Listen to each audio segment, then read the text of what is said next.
after Black Ops 1, the campaign ended off with a very American ending. And well, Black Ops 1 became one of the most iconic and most memorable campaigns in Call of Duty, and BO1 sold to be one of the most sold Call of Duty games ever. After BO1, Modern Warfare 3 was released, and well finished off the trilogy for the Modern Warfare series. But there was going to be a sequel to Black Ops 1, but how are they going to do it? They already did the Vietnam War, since the Vietnam War was more popular in the Cold War with the proxy wars. So how are they going to do something different? And well, with the reveal trailer, we see an old Frank Woods. But how is he here? We thought he died after Kravchenko jumped off the window when Mason went a little bit rogue to go kill him. But apparently Frank Woods is alive. But for the first time in the franchise, it jumps into the future, 2025. Now back in 2012, it seems to be the future. But now, next year is going to be 2025. Time has flown by, hasn't it? But to give more context, because the way I titled this video, well, it's going to be a double video. It's going to be a retrospective of the campaign and how Black Ops 2 kinda predict the future. But with that context out of the way, we're going to be looking at one of the greatest COD campaigns ever. And back to the reveal trailer, as it gives a warning for the near future. As technology gets better and things get more automated, and well, military is taking advantage of this by going to more drone technology. Sounds really familiar, right? As drones are taking more of a bigger stance in war. But what Wood says is that what if the enemy had control of the drones and that they will be used against us? And so this is the main basis of the BO2 campaign, in which the campaign takes place in the most likely possible future. BO2 became one of the most memorable campaigns ever due to the villain. But I'm not gonna spoil his name just in the beginning. For most people, everyone remembers BO2 fondly, as many of it consider to be the last good Call of Duty game. This is from the campaign, zombies, multiplayer, and of course the amount of YouTube content that came with this game. As many of you, and like me, probably grew up watching Vanoss and watching his friends goof off in BO2 multiplayer. Good old days when games used to be good and cared about. But for today's video, just like with BO1 and World at War, we'll be talking about the campaign, and also too, something a little bit different, as we're going to be comparing some recent events that seem similar to the BO2 campaign. Before I get to talk about one of the greatest COD campaigns, I have a special announcement / update. By the time I've written this script, or by the time I uploaded this video, I have hit 2K subscribers. And while in my other videos towards the end, I thank you guys for subscribing, but that was towards the end.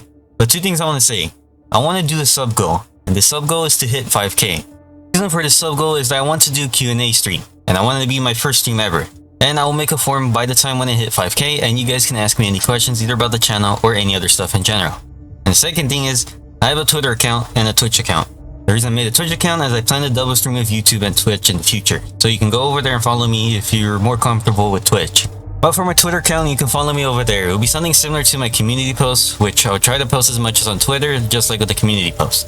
Also too, I regularly try to post on community posts, so go check over there. But I find Twitter to be a toxic cesspool, so yeah, you can follow me over there if you just want to bother me.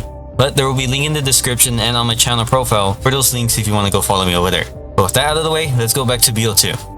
For the BO2 intro, when you start the game, I love how it does a blend between the Cold War era or the past, and it blends it really well with the future. As an in-game, we'll be jumping from era to era, showing the differences between technologies and the different eras. Now for the BO2 main menu. This will be a short section, but it does something different from Black Ops 1. Each mode has more of a dedicated mode, just like Black Ops 1, but more of a different each menu, like with zombies and multiplayer, but we're mainly focusing on the campaign. But I love this menu for the campaign. It gives a sense of the future, like an uncertain vibe with the music in it. It's kind of hard to describe it. It's almost like an uncertain future that it's on thin ice, but it can also be a great feature too.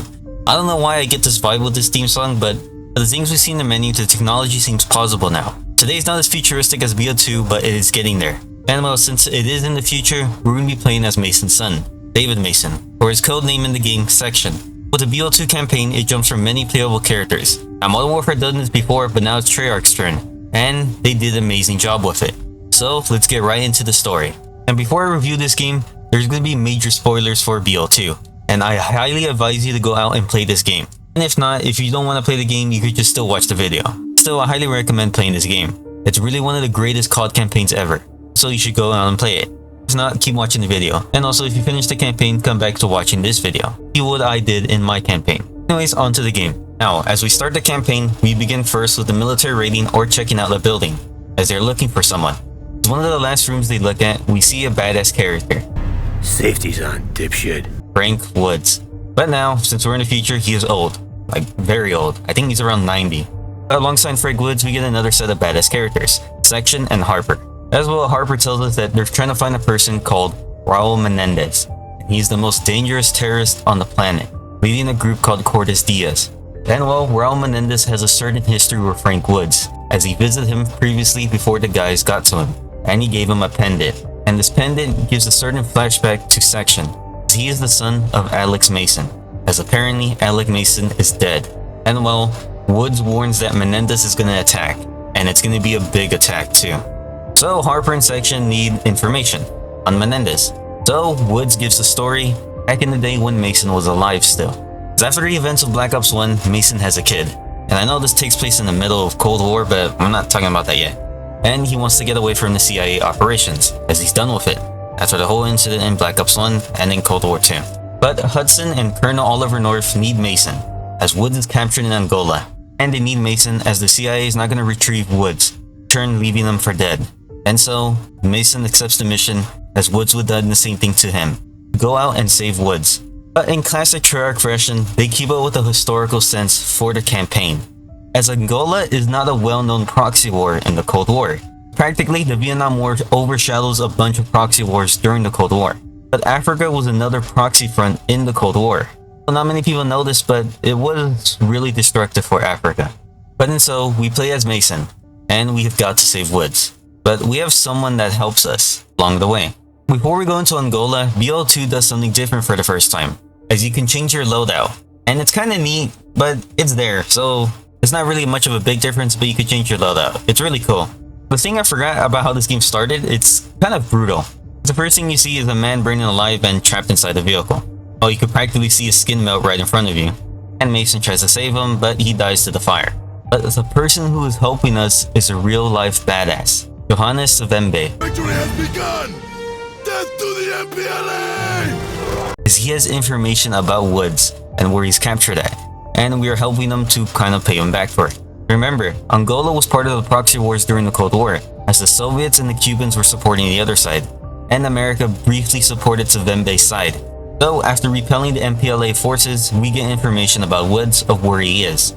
But they warn us as he's captured by a Nicaraguan gun runner, Raul Menendez, and he is a dangerous man. But in turn, we still go looking for him.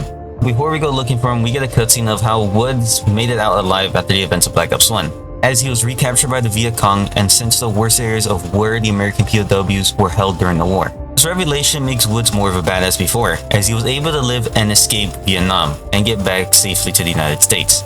But anyways, back to Angola, as he is on a barge, and once we take control of the barge, we get to see something horrible. A whole crate of dead people, as they have been rotting away for many weeks.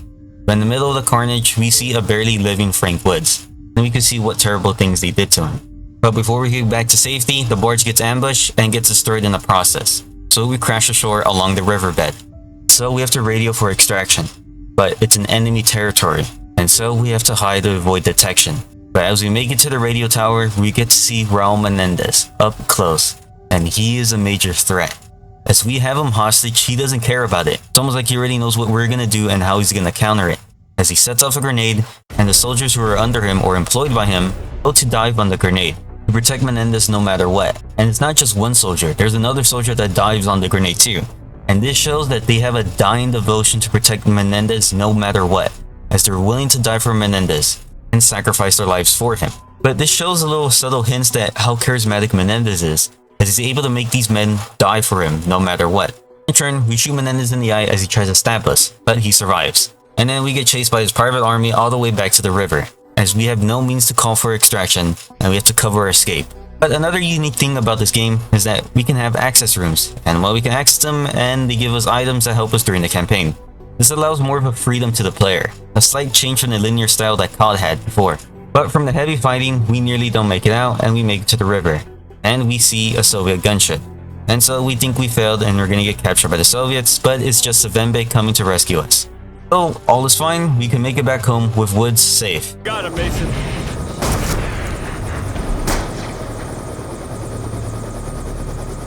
Can't kill me.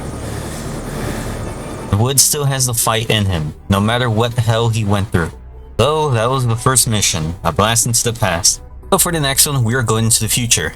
In the cutscene, Woods explains how Menendez's hatred started, as he wanted payback against Mason, and it made him hate America even more. And he was gonna get his payback no matter what.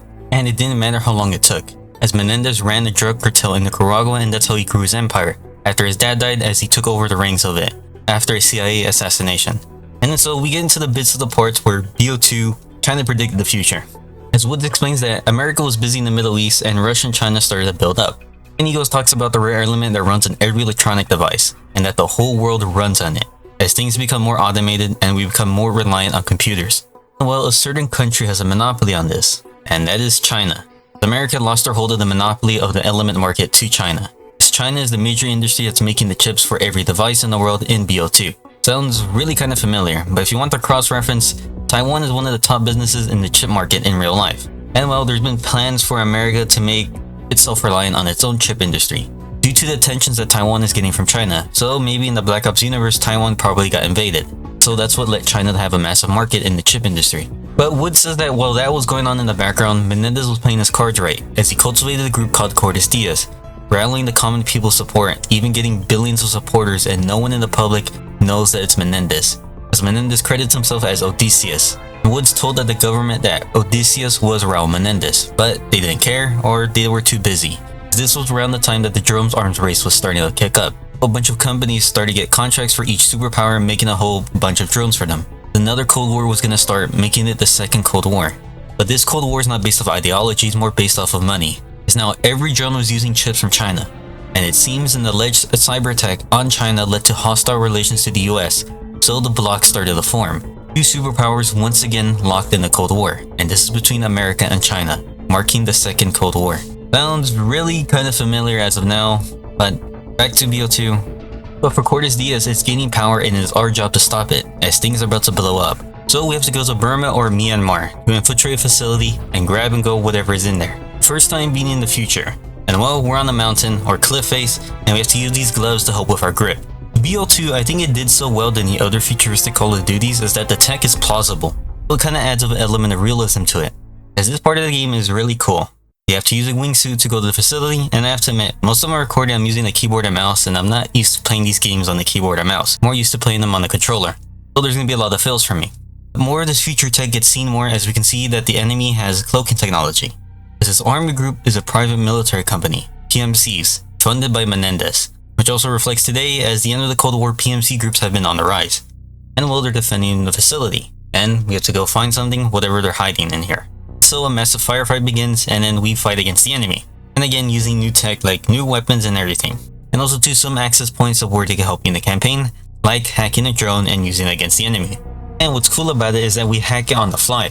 We have a little device on our arm, and then we hack it instantly, which shows how much the military has become more digital, and things have become easily hackable. Well, I know by gameplay reasons that it becomes easily hackable, but it shows that not a lot of security has been invested in these new drones.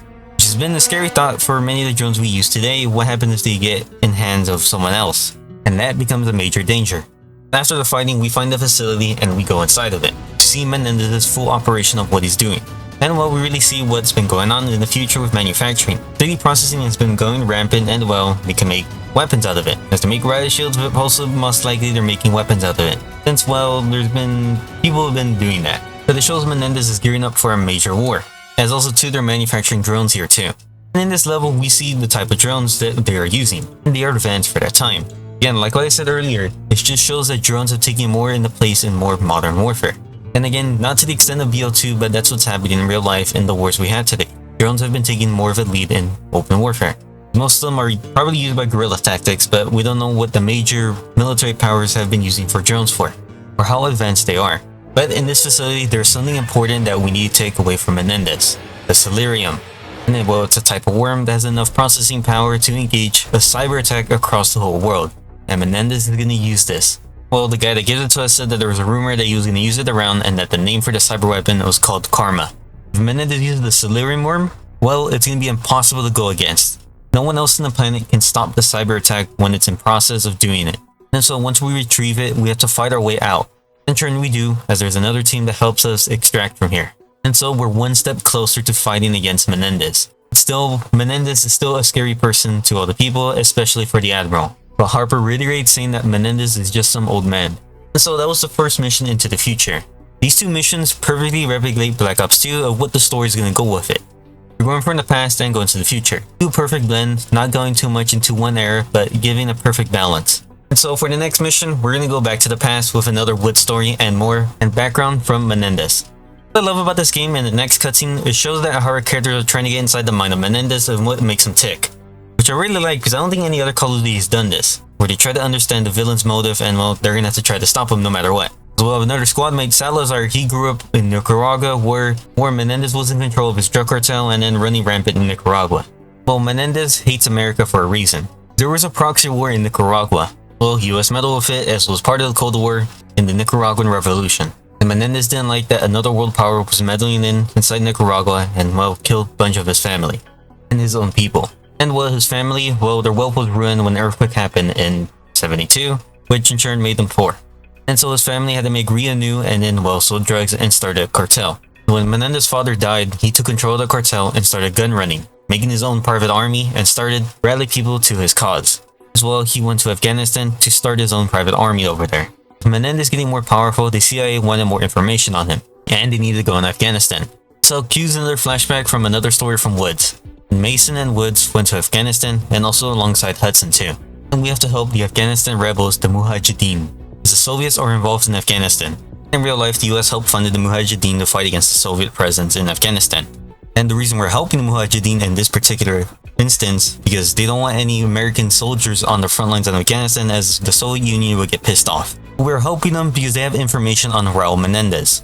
What's interesting about this too is that China is also here alongside too, helping America to defeat the Soviets. Because remember, China was a communist nation, but due to the Sino-Soviet split, China and Russia weren't no longer buddies anymore. As well, they're communists, but they have different ways of how to do communism in their own respective country. The basic summary of it, I'm not going to get into it that much. Alongside us, we have a Chinese operative named Zhao, and he's here to help us. He is in more leagues with the Mujahideen helping him out. They trust him more than the Americans. I gotta say, the past missions, I think this one is the best one. There's so much things to do around it, it's almost like an open world-esque map, but not really. It's still linear, but there's still a little bit areas if you could fully explore with your horse. In the middle of this mission, we had to defend against a Soviet attack. And after many instances of where we defend against 3 major attacks from the Soviets, we successfully repel them all. But there's going to be one last attack. And well, a certain antagonist is here, Kravchenko. And the instant that Mason sees him, he begins to see the numbers again and Reznov's words again, saying Kravchenko must die. So in a split second, his mind control program is reactivated again. He has more self-control that he doesn't really kill Kravchenko this time, but Woods helps him out and while Mason clutches his head, hearing the numbers again. It's such a cool moment, seeing Mason lose his mind again and seeing the numbers again. Makes him more feel connected to Black Ops 1. And so we have to interrogate Kravchenko on why is he doing here and where does he have information on Menendez. He's doing business with Raul Menendez. And in the middle of the interrogation, Mason's mind control program reactivates again, as he loads his gun and the numbers start to reappear again. And Reznov's words appear again too. But the thing is, you're given a choice. Give yourself given control of the mind control program or resist it. And this is what makes Black Ops 2 very unique, as you're given a choice for the first time in COD history. And this can impact the story no matter what. So for my run, I kept resisting the urge to kill him, to get information about him. And well, Kravchenko is doing it for the money. The Soviet Union is dying, which reflects real life and the certain events that, towards the end of the Afghanistan war, it was one of the main causes that led to the downfall of the Soviet Union.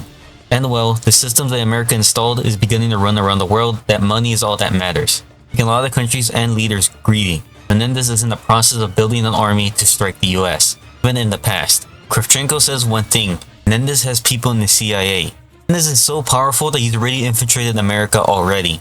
But that's the last thing he says as Woods shoots him. So in my run, I resisted 3 times to not kill Kravchenko and we got valuable information out of it. But the Mujahideen betrays us, as they are in leagues with Menendez too. So the Mujahideen beat us to death and leave us to die in the desert. But we get saved by a certain person, Reznov. The thing is, Mason was just hallucinating. This was just a friendly person that came across us and helped us. In Mason's head, he thinks it's Reznov. And so marks the end of this mission. And at the end of the mission, you get a career record. It shows what choice you picked and it highlights it for you. And this is what made BO2 unique and great. And so for the next mission, before we go back into the main story campaign, we have a set of side missions we could do in between the chapters. And they are called Strike Force missions. Now this is going to be a small section because it's not really a major thing in BO2, but it's still a cool thing for BO2 to have. as you're given the choice to either play these missions or you could skip them altogether. They will impact the ending no matter what, as these missions are helped to stop China's new influence and, well, their bloc keep expanding. As once again, Zhao, the one that helped us in Afghanistan, is much older and he's in control of, well, the military. And well, China can't keep him on a leash, so Zhao is doing his own things. He wants to expand China's influence. And the other countries to help join alongside China are Iran and India, and these strike force missions are meant to help stop China's influence and help these nations not to join the bloc on China's side. And well, it's to deter Russia not joining on China's side. These missions are very cool. It's almost like a strategy-esque game. You're given a team and you're able to defend these areas and do these objectives. You control drones, people, and other things too. Well, these missions are very fun for me because, well, I'm a person that enjoys strategy games. It reminds me of them, well, a little bit too. It's not fully strategy because you're still first person, but they're still really cool. And if you do them all, you impacted the ending no matter what. And also too, later in the game events too. Towards the end of the Strike Force missions, well, spoiler, well, I already said there was a spoiler warning in the beginning. Kill Zhao at the end of the Strike Force mission, the last one. And in turn, you win the Cold War for America. That's done with this small section. But I want to point out one little thing because I noticed in the background of the map, and I will freeze frame it, Russia owns Crimea. Black Ops 2 released in 2012. Well, the Crimea crisis happened in 2014. I don't want to call Black Ops 2 the Simpsons of the games, but that's a coincidence. I think this was just a mistake because in the other map, you don't see that Russia doesn't own Crimea, but in the background of that map, you see it owns Crimea. So I'm just chalking this up as a mistake. I just wanted to point that out because I replayed the game and I didn't even notice that the first time when I played this as a kid. Still, what a weird mistake that kind of predicted the future in 2 years. But that's enough of the Strike Force missions, back onto the story. We're still in the past as we're going to infiltrate Raul Menendez's compound. Also alongside us too, we have the Panama Police Force, or Noriega's private army. And also during the mission, Woods wants payback from Menendez what he did in Angola to him and his team. So the raid commences. But before it does, we switch to Menendez. I didn't reveal it, but in the backstory, he's here because he's taking care of his sister. His sister was injured in a fire. Sister Josefina is the only thing he loves in this world and cares about, and nothing else. And so the raid commences. And so the Panama forces barge in and, well, take Josefina hostage. Raul Menendez loses it as Josefina gets injured. Oh, he kills the guy pretty brutal with a shard of glass. In the end, he gets sedated and, well, he's knocked out unconscious. For this section, we play as Raul Menendez. And I love this section in BO2. Well, there's a lot of sections I love in BO2. It's just so memorable and a lot of favorite and memorable things that I like about this game. And especially later on in this scene when Noriega betrays Woods and Mason, as Noriega lets Menendez go and Menendez goes in a rampage.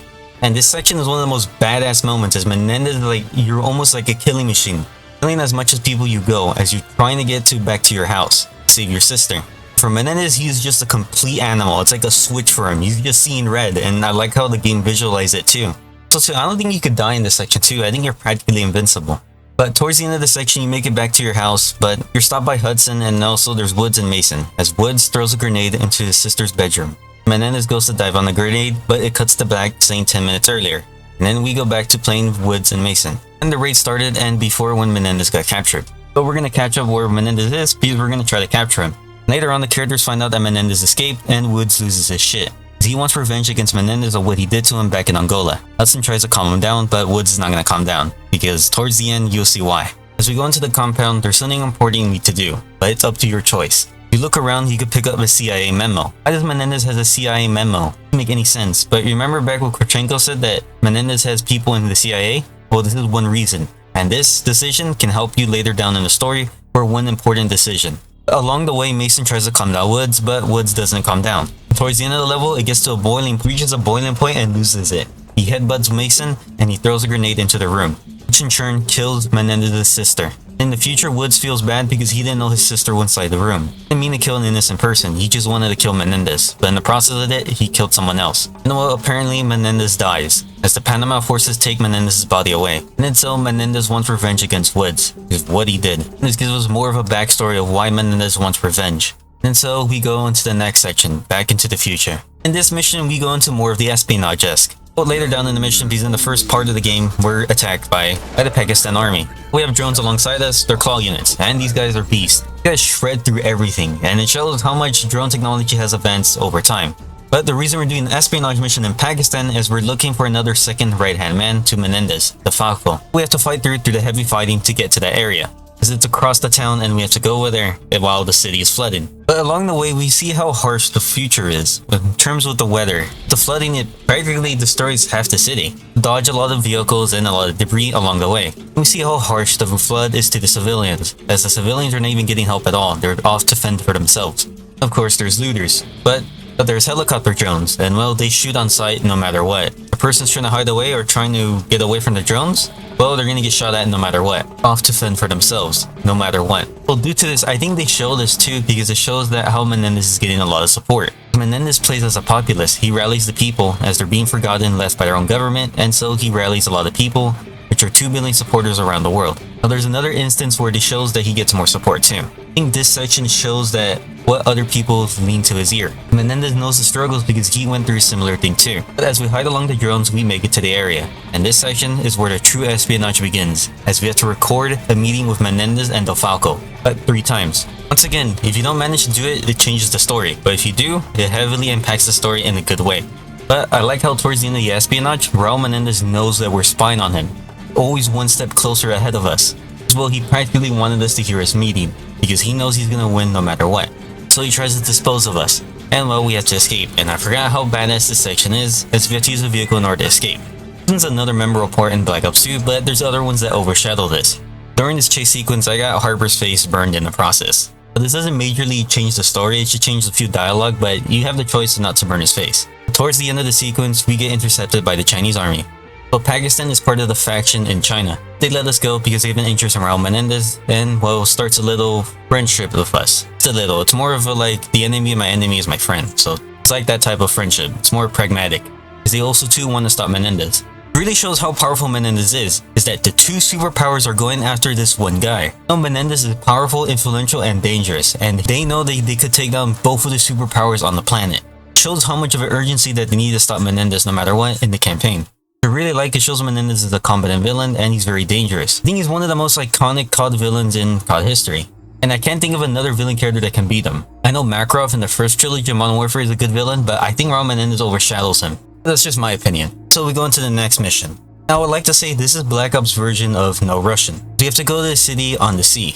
And then so we go to the floating city called Colossus to find Karma, the post-cyber weapon. Colossus is a floating city on the sea. The city is like one of the most richest places on the world. A massive sea resort. Also too, Salazar makes comments saying that this is how most of the rich people live, and that's how Menendez rallied a lot of support, because Menendez calls for the common people, but mostly everyone's focusing on the rich. The thing is, with our last meeting when we espionage against the Falco Menendez, they're gonna attack the city. We have to find Karma first before they do. I love how we walk in the middle of the lobby, we get personalized ads for us. We walk by, it shows their faces on the ads. It's really creepy, but this might be the state that ads today or might be going to this direction. But anyways, back to the mission. Since we only have a certain band that gets us to some certain areas, we have to infiltrate one spot in order to get access to more of the areas. So we have a spider drone alongside us, and once again I'm gonna say this shows how much advanced drones have been developing, and there's been talks in the news talking about they want to make miniature drones for espionage. I think some of them are in use, I'm not sure yet. And so we find that the PMC group are rigging explosives to the city. Alongside too, we make it to the last part, and we get the scan in order to access more areas, but in the process the PMCs find out about us and well, the whole mission's compromised. Well, only for us. But we make it to the central database and then we have to find Karma. The thing is, Karma's not a weapon, it's a person. So we have to go find her. Raul Menendez's group gets her first. So I think this is where the parallels with the No Russian mission from Modern Warfare 2 similar to this mission, because we go to the club in order to find Karma. In the process, the terrorists attack the city. It caused a lot of mayhem.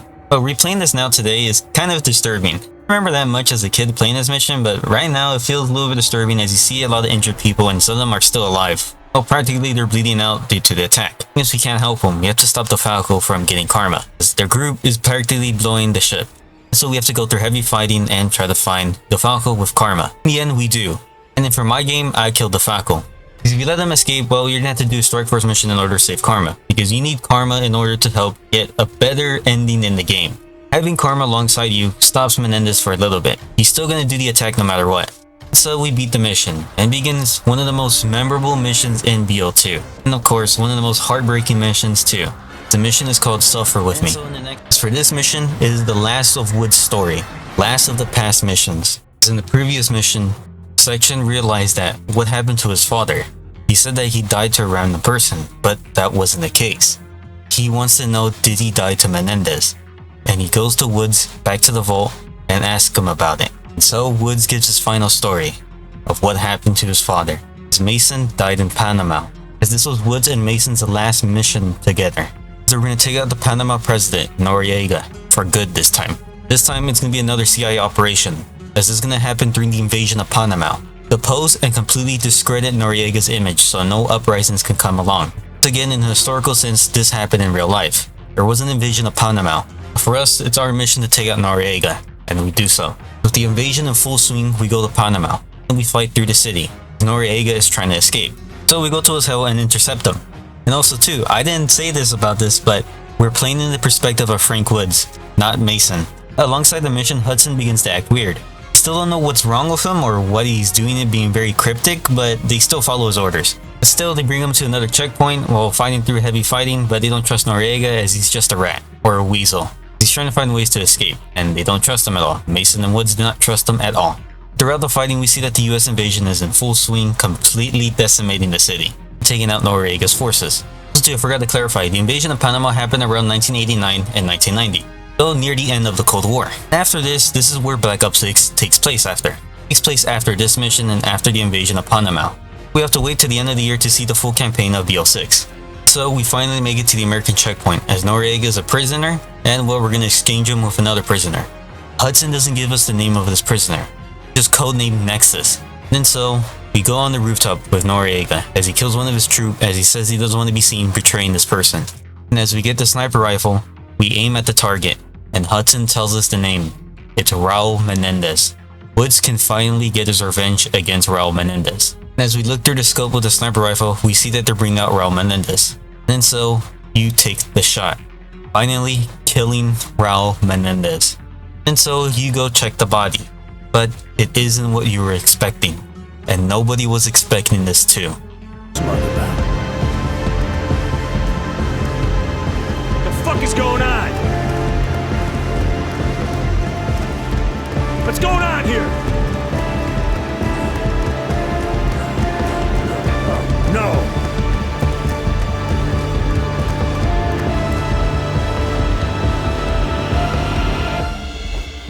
Mason! And so, the bag is revealed. You've killed Mason. Now to me as a kid, this was a total shock, and it made me feel really bad too. I think also alongside us too, many people shot Mason in the head for the first time. We didn't know who it was, so this became such a memorable moment in Black Ops 2. We killed the main character from Black Ops 1, but not only that, we've killed our only friend.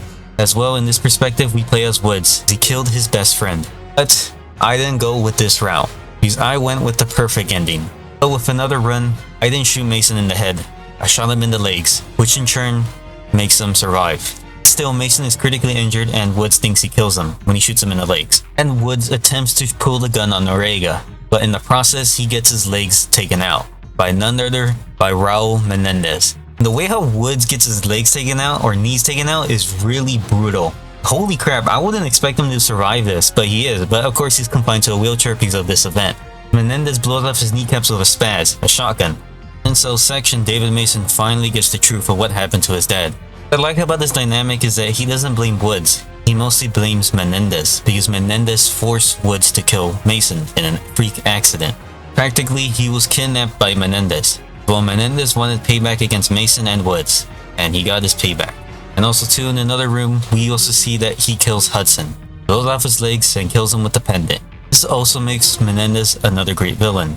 He completely messed with our main characters, and I don't think another Call of Duty villain has ever done that, except for Makarov. Menendez just practically hits us with a bat of nails. It shows that how much impactful he is to these characters, and to us as the player. And so, it is up to Section, David Mason, to stop Menendez. Woods basically says that they were the best, him and Mason, but they still couldn't beat Raul Menendez. Well, it's up to David Mason to stop him. And so, in the next mission, we finally take out Menendez by capturing him. And so, in the next mission, we get a cutscene of the realization of what Menendez is going to do. Menendez plans to attack most of the world, but at the same time, taking out China and America, and most of their major cities at the same time. Plus, too, this gives them more insight on the cyber warfare that's going on in the future. And so after decrypting his plans, they find out what day he's gonna attack. June 6/19, Freedom Day, day that slavery was abolished in America. Menendez is doing a more of a symbolic act. So we have to stop Menendez. Or no, we can't, because it's a trap. If we capture Menendez, he wants this to happen. He wants us to capture him no matter what, as he's stationed in Yemen. But then so Admiral Briggs gives us the order to go out and capture Menendez, even though it's a big trap. Before we can capture him, we have to pay us Fahid, as he's an undercover agent inside Menendez's faction. With this, we get to see more of Menendez, and how he treats his followers. He treats his followers with respect, also too his followers treat him with respect, moving out of the way out of him, and standing guard for him instantly. In the middle of the rally, he gets ambushed. The US military and the Yemen militia. Ensuring chaos happens, and Menendez predicted that this was gonna happen. Well, you have to stay undercover, so you have to shoot your own allies. In the midst of this, there's a lot of chaos going on that the army wants to take down Menendez no matter what. But Menendez knows there's a traitor amongst them. Not well, but he thinks it's Farid, but he doesn't know yet, he has to prove it. Towards the end of Farid's section, this takes out a futuristic Osprey. In this Osprey, Harper was in it. And so they drag out Harper, and you're given another decision. The thing is, you had to still stick undercover, no matter what. So you're given two options, kill Menendez or kill Harper. My run, I went to kill Harper, which really sucks because he's another fan favorite character of mine, and it really sucks to kill him. A little story, for my first time, I went to kill Menendez, but in the process, Farid dies. If you kill Harper, Farid lives, and he's important for later on and for a perfect ending. But it sucks for Farid, as you can see his face after the cutscene ends, as he's distraught by killing his friend, Harper, which really sucks and gets you in the feels. But after that, we turn to another character section and we play as him. And again, once again, through heavy fighting, towards the end, we capture Menendez. The thing is, he just gives himself easily, as he knows he always wanted this from the start. And so we bring him back to the ship, the USS Obama. Kinda funny that they called an aircraft carrier named after the recent president, USS Barack Obama, but in real life, if you want a real comparison, it's based off the USS Gerald Ford supercarrier class. And in the beginning of the cutscene, if you did all the Strike Force missions, this marks the end of the Cold War. Well, the new one, as China and America are beginning friendly relations again. And in turn, this messes up one of Menendez's plans, as he planned out America and China to fight. But with us doing the Strike Force missions, that doesn't happen, as China and America are peaceful now. But still, Menendez is still gonna do his plan, it's just one small hindrance in his full global plan, as he wanted to be on the USS Obama for one particular reason. The USS Obama controls most of the drones in the US military. And so they interrogate Menendez, but nothing works, as he's only gonna speak to David Mason. After Menendez endures some beating, Mason goes into the interrogation room, and so Menendez speaks cryptically, and he explains why he's doing this, as he wants revenge against America, because Mason and his people took Josefina away from him. And also too, he does his ideology that he doesn't like how the way of the world is, that's full of greed.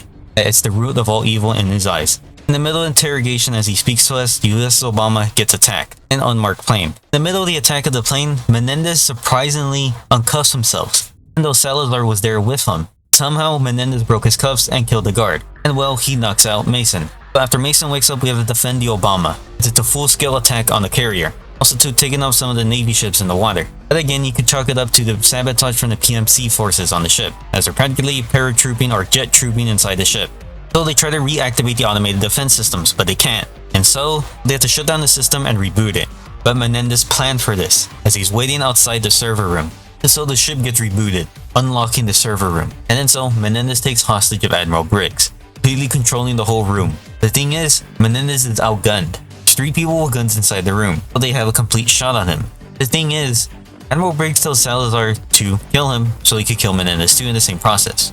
But what happens is that Salazar completely betrays us, and the 2 guards beside us, and even he tries to kill Karma, but Farid jumps in and saves Karma. But this whole time, Salazar was a traitor. I think he's been the one feeding information to Menendez of what they were doing to try to stop Menendez. Menendez was always one step closer ahead of them, and well, it was due to Salazar. And after that, you're given the choice either to kill Admiral Briggs or wound him. In my playthrough, I wounded him. After that, Menendez gets full control of the ship, and in the process, he hacks the ship's systems and completely takes over the US drone army, acting his full plan, as he's gonna take out China and America at the same time. But in the end, Menendez escapes, and the whole drone army is used against us. Well, the scene is really cool with all the drones flying over you. It's terrifying but cool at the same time. And in my playthrough, if you didn't help China and do all the Strike Force missions, China doesn't help and protect the USS Obama, and so causes the carrier to sink if you didn't do those missions. But in my playthrough, I did it, and well, the US carrier does not sink. In turn, the fleet is saved and can help in other operations, helping take out the US drone armies that are now in control of Menendez. And then so begins the climactic finale to Black Ops 2 with 2 badass missions, back to back. And so we have to protect the president, as Menendez is planning to kill her, cripple the US leadership, and the whole drone fleet is coming to Los Angeles, beginning the Battle of Los Angeles. This mission is one of the best missions in BO2. It's completely cinematic and badass at the same time, especially when you start the mission too. And also too, another plan that Menendez is doing is going to take out most of the world leaders. Most of them are here in Los Angeles, completely crippling the first world leaders. And this mission is very tense, as no matter what, the drones are targeting some areas that he could kill the president no matter what. It's really intensive. Even to when the vehicle gets crashed, we have to get on a SAM turret in order to take out as much drones as we can to help cover for the US president. Almost die in the process, but a jet comes and saves us, as our F-8-38s. Well, there's 200 of them and they're going to try to take out as much drones as they can. And so we have cover fire from the air as they try to take out as much drones as they can. And I've got to say, this section is really badass. Like what I said earlier in the section, it's really cinematic and badass at the same time. There's just a lot of memorable moments about this game, and especially this mission too. We have to keep protecting the president no matter what, as we're under constant fire. We have to fight in the streets of LA, as Menendez's mercenary team are fighting against us, trying to take out the president too. And how even the military and LAPD are working together to take out these mercenaries. But what really highlights this mission is towards the end, as you get to fly a jet. For the first part of this mission, you're in hover mode. You still have to protect the president, as they're still hellbent on killing her. Practically the streets of LA and the whole city is under rubble, due to the drone attacks and mercenaries too. After all that, the US president is made it to a safe area. Or well, not safe yet, as there's another wave of drones we have to take out. And then finally we can use the jet to its full potential, using our afterburners and taking out as much drones as we can. Not every Call of Duty game needs to have a vehicle section, but I think this is one of the best ones. Well, not really the best ones, as the best one is the one AC-130 when you use in Modern Warfare. That one is the best vehicle section in Call of Duty. But we take out as much drones as we can, and in turn saving the president, and completely winning the Battle of LA. But we're not out of the woods yet. The other cities are endangered by the recently controlled US drone army. In the next mission, the final one, they find out where the broadcast is being located at, and it's in Haiti. And so the other cities are now under siege by the drone army, as they have made it to their destination. Well, we're paratrooping or jet trooping inside the facility of where the broadcast is being broadcasted at. And well, the anti-air is shooting us right out of the sky, and it's kind of hell too. It takes out a bunch of people and a bunch of Ospreys too alongside us, but we still make it safely to the ground. So under heavy fighting, we make it to the facility, and we try to shut it down, but we can't. But Menendez does something surprisingly, as he shuts off the drone army, completely destroying them all. Just for one thing, he wants his supporters to rise up. Because basically, the US military cannot even go against them, as their whole military is crippled by the virus and by Menendez shutting them down. And he broadcasts this message to the whole world. And so, we have to stop Menendez finally for good this time. He tries to escape using a US military uniform, as he just recently killed that person. And so, in one last badass sequence, we finally get him. And we are given a choice. Capture him or kill him. Well, he says one last words. Martyr him or Cordis Die. And if you do kill him, you do make him a martyr, completely immortalizing him and fulfilling his group's promise. So with that one, you get the bad ending. Well, one of the bad endings. In the video, Menendez tells people to rise up, and well, it causes mass protests across the US and the burning of the White House. For my game, I didn't do that. I captured Menendez, and in turn, he survives. Well, he's completely surprised by this, as he thought we would kill him, but we don't. So in turn, completely ruins his plan. All the actions I did, I get the perfect ending. As well, there's a surprise at the end. If you shot Mason in the legs, well, he survives. Also too, Menendez's plan is in prison and completely ruined. He's humiliated, and he did this all for nothing. His plans failed, and well, now he's gonna rot in prison forever now. And so concludes BO2. This is the perfect ending. It's not canon. Well, we don't know what ending is canon, because BO3 takes place way longer in the future, but we don't know which one's canon. But there are some hints of which is canon, because it is revealed in Black Ops 6 that Mason dies. But then again, this is going to be rewritten, as because 2025, we're going to get a sequel or a remake of BO2. And well, let's hopefully they don't mess it up. And so concludes BO2. And now for the closing thoughts. I don't think another Call of Duty campaign completely rivals BO2. It's so memorable and one of the greatest campaigns ever. Well, it has a very memorable villain that comes across it too. It really makes the game really impactful. Like I said earlier, I think Raul Menendez is one of the best Call of Duty COD villains ever. I don't think anything can rival him except for Vladimir Makarov, but in the original trilogy, not the new trilogy. And well, we get a special post-credit too. Now, I feel really bad because it's copyrighted, but this is one of the most badass post-credits ever in the game. As Avenged Sevenfold, the band plays one of their songs, Carry On, in the end credits of the game. And we see all the main characters dancing to the song. I think everyone remembers the scene after playing the BO2 campaign, because this happens for the first time. You beat the campaign. And also too, some of the things it predicted was eerily similar to the real world, but not as much. It's just really similar. I think it's just coincidence.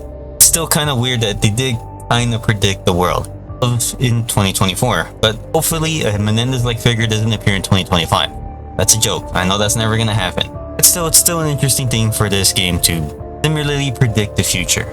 But enough of that. Well, this is still one of the greatest COD campaigns ever. There's another campaign that kind of rivals it, and it's Infinite Warfare. And people talk good about that campaign, but I'm not sure yet because I haven't played Infinite Warfare campaign yet, as I didn't even touch that game at all because I was tired of all the futuristic stuff anyways. So that was one of my first Call of Duty games I skipped. Maybe in the future I'll play it on the stream if you guys want to see that, and if you guys want me to do a video on that too. But I did say earlier that after 5k subs I'm gonna start streaming, but we'll get there when we get there. And so that's the end of the video. Thanks for watching. You guys have a nice day. This is Mesa Argo signing out.